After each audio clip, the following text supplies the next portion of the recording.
पीर पंचाल से जाते थे मजदूरी करने, आज वो नहीं जा रहे हैं, सहमे हुए हैं, डरे हुए हैं। हमारे दाढ़ी रखने वाले लोग वो लखनपुर पार करना नहीं चाहते, सोचते अगर हम यहां लखनपुर पार करेंगे हमारे साथ पता नहीं क्या हाल होगा।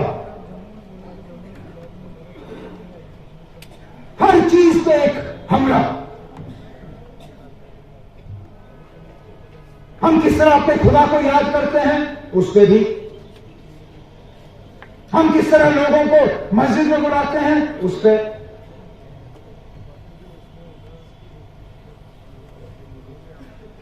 हम हलाल खाते हैं उस पे, हमारी बच्चियां हिजाब पहन के कॉलेज जाना पसंद करती हैं, वो भी उनको खटकती है बात। एक सोचे समझे मतलब तरीके से ये दुश्मनी पैदा की जा रही है।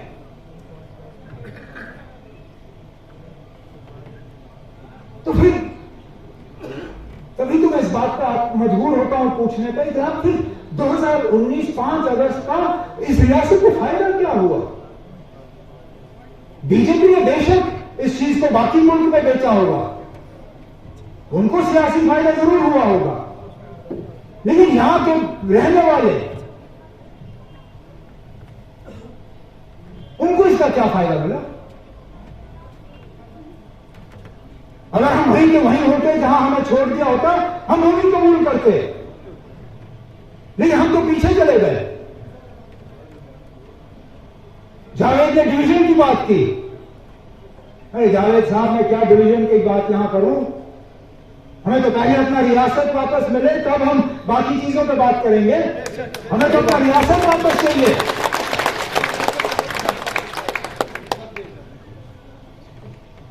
नहीं तो क्या फायदा ना? चीफ मिनिस्टर वो होगा जो जिसके पास पियोन की भी ताकत नहीं होगी।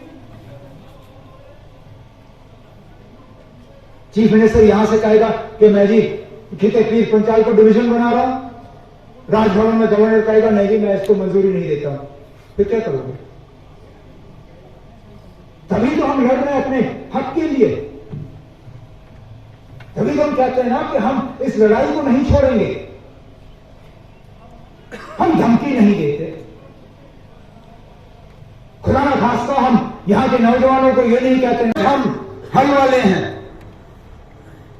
तो ठीक है ना, अगर हमने इनका मुस्तकबिल बिगाड़ा है तो आप इनका मुस्तकबिल ठीक करिए, दे दीजिए इनको रोजगार जो हम दे नहीं सके।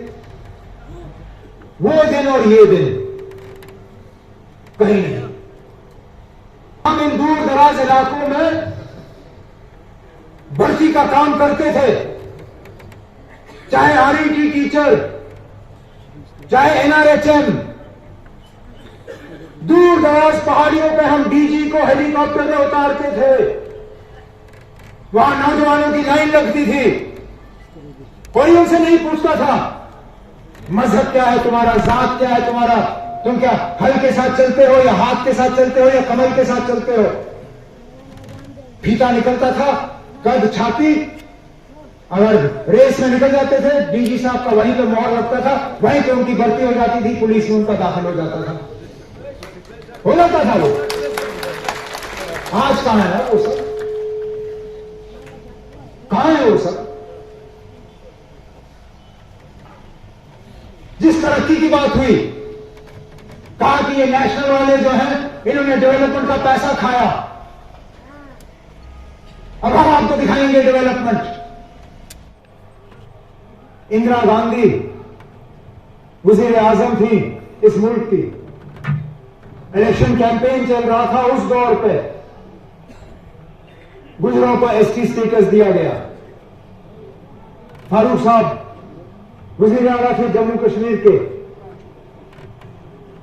उन्होंने उसका वज़ीर आज़म से कहा कि ये तो गुजरों को अपना हक मिल गया है, लेकिन उनके हमसाये में जो पहाड़ी है उनका क्या होगा? एक ही पहाड़ी पर रहते हैं, मुश्किलात उनके वही हैं। तो इंदिरा गांधी ने कहा बिल्कुल आप सही कह रही, मुझे आप रेकमेंड करके भेज दीजिए, मशवरा दे दीजिए अपना, उस पर अमल हम करेंगे। रातों रात हालांकि इलेक्शन का कैंपेन चल रहा था, फारूक साहब ने अपने तमाम काबिना को बुलाया, उसमें कैबिनेट रेजोल्यूशन मंजूरी करवाई, भेजा मरकज को, और तब से लेके आज तक जब कभी कोई वजीर आला बदला, वजीर आजम और नेशनल कॉन्फ्रेंस की हुकूमत रही, हमने बार बार इस चीज को वहां पे जबानी ही नहीं, कागजी तौर, क्योंकि हुकूमत में जबानी आप जो भी कुछ भी कहो, जब तक फाइल में कागज ना मिले तब तक कुछ नहीं होता है। कागजी तौर आप जिस जिस वजीर आजम के नाम गिने, चाहे वो देवेगौड़ा हो, चाहे चंद्रशेखर हो, चाहे हमारे आई.के. गुजराल साहब हो, चाहे नरसिम्हा राव हो, चाहे अटल बिहारी वाजपेयी हो, चाहे डॉक्टर मनमोहन सिंह हो, हर किसी से यही हमने मोतबाना गुजारिश की, जनाब पहाड़ियों को एसटी स्टेटस मिलना चाहिए। लेकिन हमने उसका भी इंतजार नहीं किया। हुकूमत मेरी थी, आखिरी महीने थे, यहां के लोग बहुत चाहते थे कि कुछ हम उनके लिए करें। मैंने अफसरों को बुलाया, मैंने कहा ना हमारे अपने रिजर्वेशन की कितनी गुंजाइश है।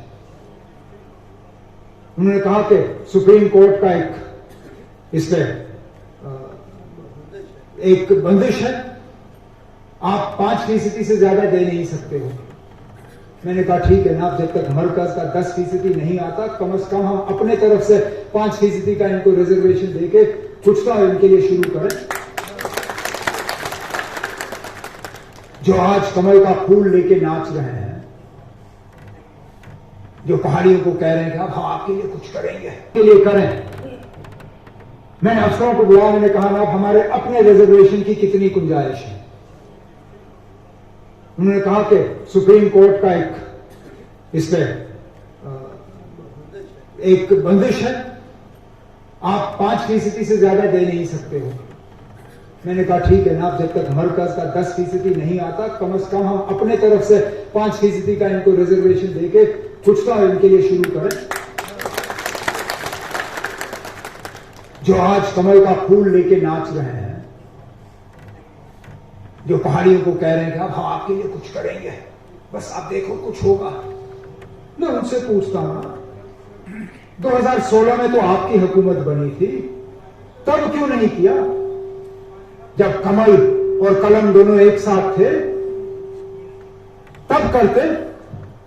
अच्छा चलिए, वो 10% आपसे नहीं हुआ जो हमने असेंबली में पास कराया, जो काउंसिल में जब जावेद राणा साहब वाइस चेयरमैन थे, कुर्सी पे बैठे थे, जब काउंसिल ने उसको पास किया, उसको ही आप आगे बढ़ा देते। मैं मानता ना कि हां आपकी नीयत साफ है, हम आपकी नीयत पे ही आपको मुबारक करते, लेकिन जब तब नहीं किया तो आज आपके कहने पे भरोसा कौन करेगा, यकीन कौन करेगा? ये तो खरीद फरोख्त वाली बात हुई। आपको कहीं ना कहीं इलेक्शन नजर आ रहे हैं तो आपको लगता है कि चलो ना कुछ लोगों को हम खरीदने का काम करें। यहां के लोग इतने बेवकूफ नहीं हैं। गरीब जरूर होंगे, बेबस जरूर होंगे, लेकिन बेवकूफ नहीं है। वो जानते हैं ना इन लोगों का क्या है।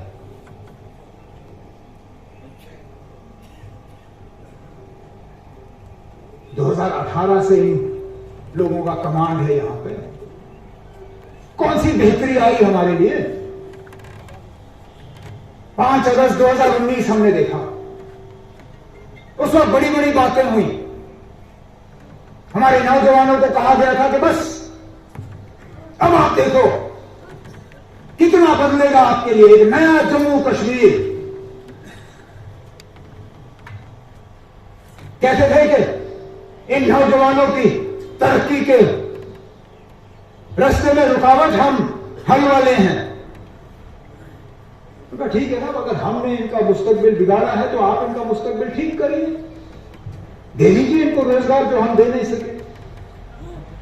वो दिन और ये दिन, सड़क की वो हाल,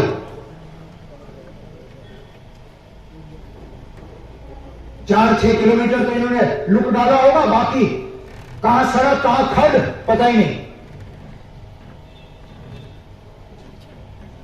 तो कहां है बिजली, कहां? और कुछ नहीं तो ना, माह रमजान में हर हुकूमत की कोशिश रहती थी कि सुबह सहरी के वक्त और शाम को इफ्तारी के वक्त कट नहीं होना चाहिए। पता नहीं इस साल हमने क्या किया, ना सहरी में बिजली, ना इफ्तारी में बिजली। दिन को 12 बजे, 1 बजे, 2 बजे, 3 बजे वो बिजली दे देते थे, शाम को कट, सुबह कट। और ठीक ईद के दूसरे दिन गवर्नमेंट का ऐलान कि अब बिजली में कोई कट नहीं होगा। अरे भाई क्या क्या फायदा, जब हमें चाहिए था बिजली तब आपने दी नहीं, अब आप कहते हो हम आपको देंगे, फिर साथ में कहते हैं मीटर भी लगेंगे आप, और पता नहीं कोई तो कहते हैं कोई स्मार्ट मीटर। मैं भी पढ़ा लिखा हूं, थोड़ा बहुत, ज्यादा नहीं, लेकिन ये स्मार्ट मीटर क्या चीज, क्या स्मार्ट मीटर से हमें बिजली मिलेगी? यहां पता नहीं बात पहुंची या नहीं, लेकिन शहरों में तो अब ये पानी तक का मीटर, और जो काम शहर से शुरू हो जाता है वो गांव तक पहुंच ही जाता है, और पानी के मीटर आएंगे। अरे खुदारा, नलके में पानी नहीं, नल का खोलते जाओ एक कचरा नहीं, अगर खुशकिस्मती से वो कचरा निकले भी तो पीने लायक नहीं। हमारी फिल्ट्रेशन प्लांट बैठे हुए हैं, पूरे गांव में एक नलका सूखा, लेकिन मीटर लगा के कहेंगे ना बस इस कचरे का भी हम आपको अब पैसा वसूली कराएंगे।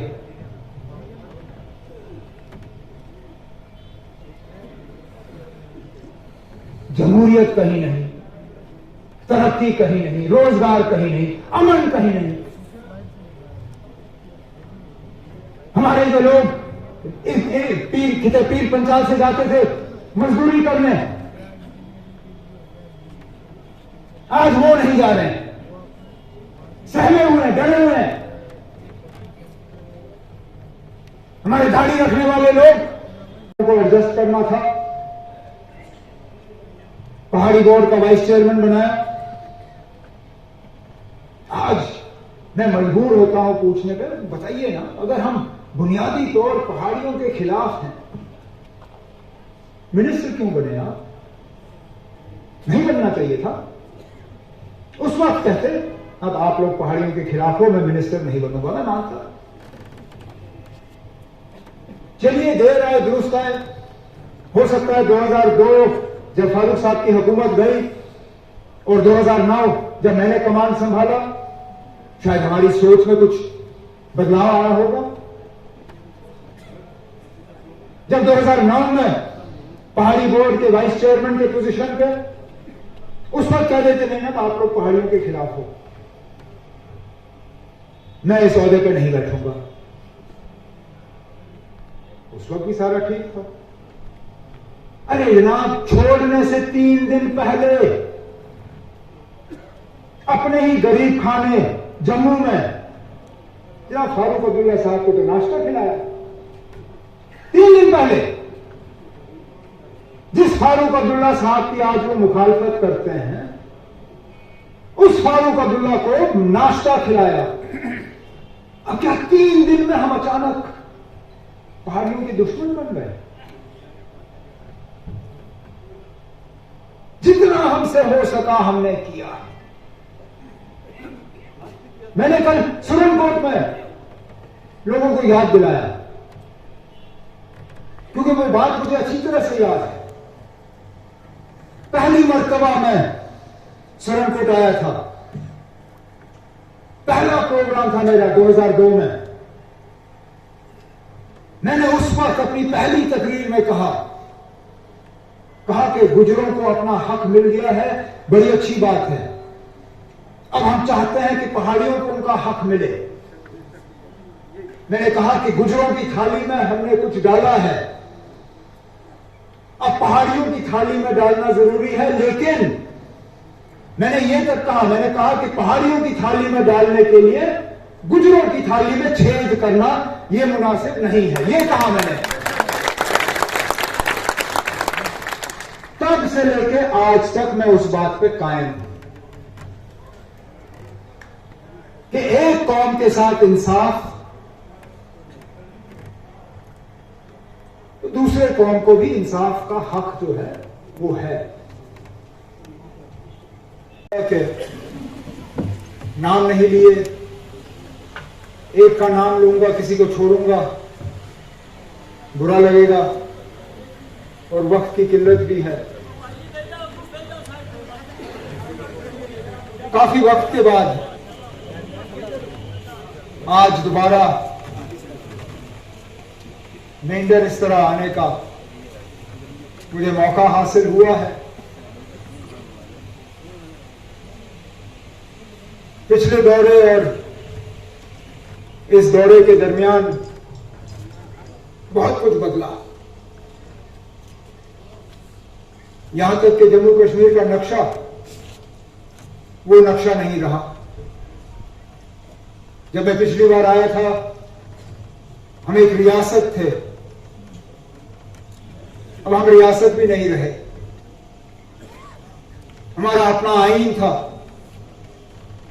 वो आईन भी हमसे छीना गया। हमारा अपना झंडा था, हमारी पहचान थी, वो भी नहीं रहा। लेकिन एक चीज में बदलाव नहीं आया और वो जावेद राणा साहब के जलसों की कामयाबी में कोई फर्क नहीं आया।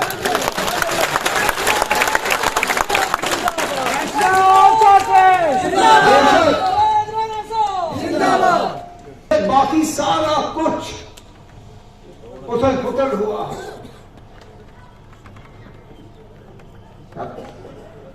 हम में से कोई उस वक्त जब पिछली बार हमने प्रोग्राम किया था शायद सोच भी नहीं सकते थे हम कि जब हमारा अगला प्रोग्राम होगा तो इन हालात में होगा। लेकिन अल्लाह ताला का करना,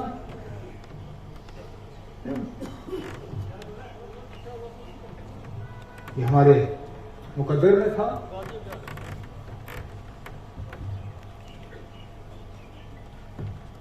जावेद ने तफसीलन बात की, सियासी, तरक्याती, कुछ हंसाने वाली, कुछ दिल को दुख पहुंचाने वाली।